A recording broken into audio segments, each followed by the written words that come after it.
Mountain Communications Building on the campus of Texas Christian University. This is TCU News Now.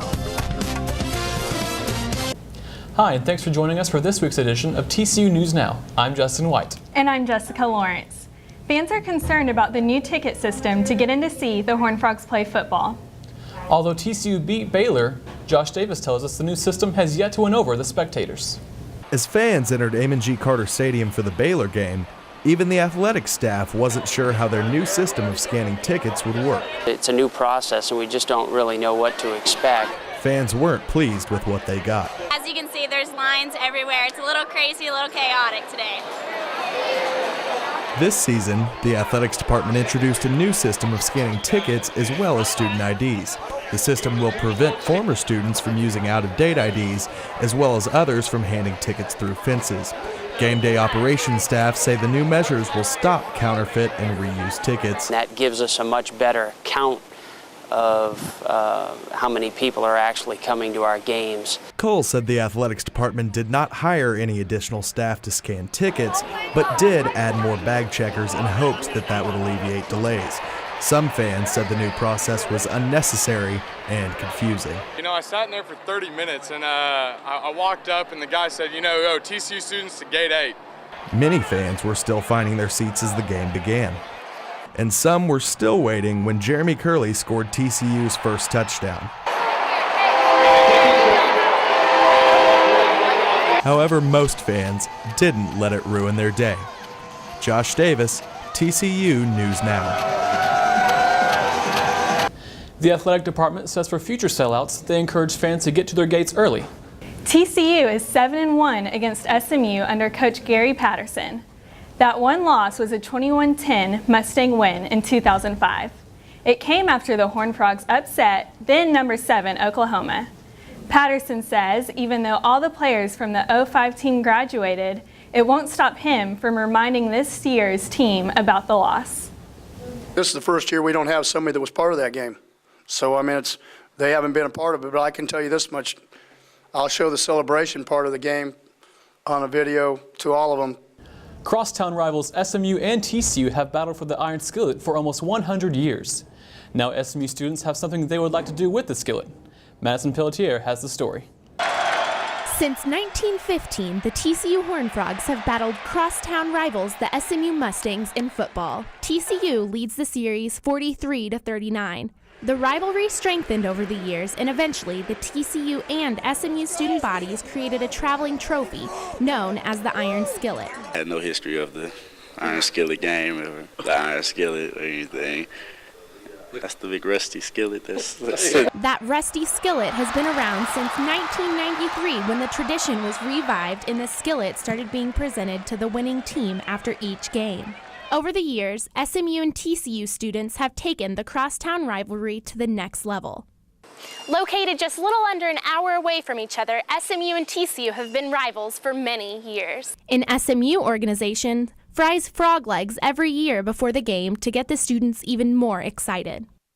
We came up with the frog fry because we wanted to create a shirt for the TCU SMU game because SMU didn't have a rivalry shirt, and we came up with the slogan "Fry the Frogs," and from that we decided that we would like to have a cookout in which we could make fried frog legs. 95 years later, the rivalry is still strong and the Iron Skillet is getting even hotter. Madison Pelletier, TCU News Now. This year, volleyball, equestrian, and football all battled the Mustangs within 1 week. SGA's first tailgate of the season featured many changes, including a new location.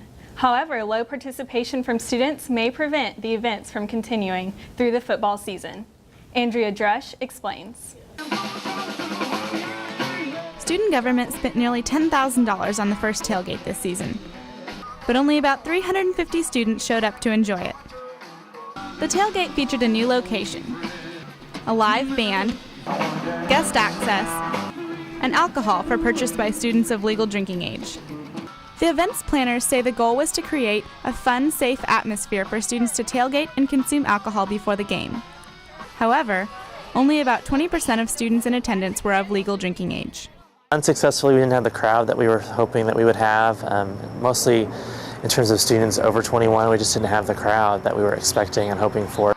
Many underclassmen, however, said the lack of attendance did not inhibit their fun. I don't see a lot of people here, but at least we're repping it. You know, I got the purple on.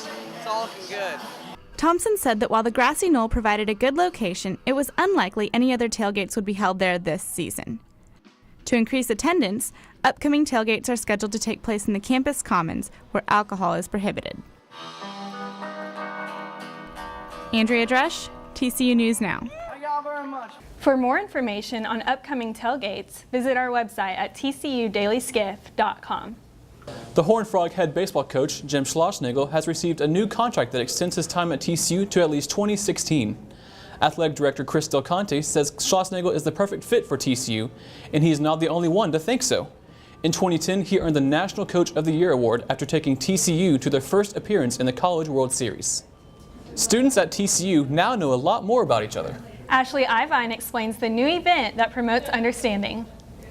Music, food, games, and raffles weren't the only reason students came to TCU's Taste of Faith Festival. Students also came to kick off the school year with TCU's Office of Religious and Spiritual Life to make new friends and join various students' organizations. Angela Kaufman, the university minister, said that this was the first time the university had offered the Taste of Faith Festival. Most importantly, we wanted to do something to unite the student groups, the student religious groups on campus, in serving the rest of the student body. Many students were unaware of the variety of religious groups on campus, but with local musicians providing entertainment and local restaurants providing food, students were able to enjoy themselves while learning about the different organizations. I knew they were there, but I didn't know how many there were, I guess. Like, there's a lot that I didn't even know existed. The coordinator of the Taste of Faith Festival said that she was surprised at the number of students that attended, considering it was the first year it has been done. Well, this is our first time to do this, so we had no idea what to expect, but our first table ran out of food already, and we're 20 minutes into the event. TCU has hundreds of students already involved with religious organizations on campus. The Taste of Faith Festival helped new students see what organizations fit them best. Students at the event agreed that there is a religious organization for all beliefs, and it is a great way to be a part of TCU. Religious life is a really great way to get involved on campus. There's so many things to get involved in religious life-wise, and it just does help take our 8,000 students down to a small group. With good food and great turnout, the TCU Office of Religious and Spiritual Life thought the first ever Taste of Faith Festival was a success. Ashley Ivine, TCU News Now. For a complete list of religious organizations on campus, go to tcudailyskiff.com. A best-selling author told TCU honor students to find something they are passionate about rather than focusing on making money. Amy Tan is the author of 5 New York Times bestsellers, including The Joy Luck Club, which was later turned into a movie. Tan also read from a book, The Opposite of Fate, and discussed how growing up as the child of Chinese immigrants influenced her writing. 2 TCU students are featured in Inc., a magazine for entrepreneurs. The article featured 9 undergraduate students. Brent Skoda and Whitney Williams both started their own companies by age 20. A professor on campus is known for dumpster diving, but there's more to him than just digging through trash. Austin Pearson has a story. Sociology professor Jeff Farrell likes to teach his classes how he lives, outside the mainstream. It's his passion and how he connects with students. He exudes so much livelihood in his classes, and the thing that is so great about him is that in a way he's kind of like a renegade as far as other professors across campus. Farrell's expertise is in cultural criminology. He has spent years living in the underground and studying subcultures like graffiti. He wouldn't have it any other way. I like being on the margins. I like being among people that other people ignore or don't really know much about. So that's my comfort zone. I feel better looking inside out than outside in. And also, I want to give those people some dignity back and let people hear their accounts of how they live and what their lives are like. Farrell channels his energy through class discussions. He says he wants the discussions to be a give-and-take debate. He's happy to be the leader of the discussion, but says that he doesn't want to talk for an hour and a half. He wants it to be more of an informed conversation, and the students like it that way. Like how everyone gets involved. The concept's really not clear until everyone kind of puts out their opinions and it goes back and forth, and it's a really great way to learn. Every class is different. I never know what I'm going to expect when it comes to the topic. What Farrell is most known for is his affinity for dumpster diving. He wrote a book about it called Empire of Scrounge. He says he got into dumpster diving for the adventure and to be green. I've always been into sustainability, I guess, before that word was even used. I've always been into sort of recycling and ecological issues. Always been a bicyclist, but also I've always enjoyed the adventure of seeing if I can make it on my own. Whether it's talking about his time as a graffiti writer, demonstrating the values of dumpster diving, or studying the culture of crime, students say Farrell brings an interesting background and learning experience in the classroom. Austin Pearson, TCU News Now. To see a graffiti demonstration and for tips on dumpster diving, check out our website at tcudailyskiff.com. That's all the news for now. I'm Jessica Lawrence. And I'm Justin White. Thanks for joining us, and we'll see you next week.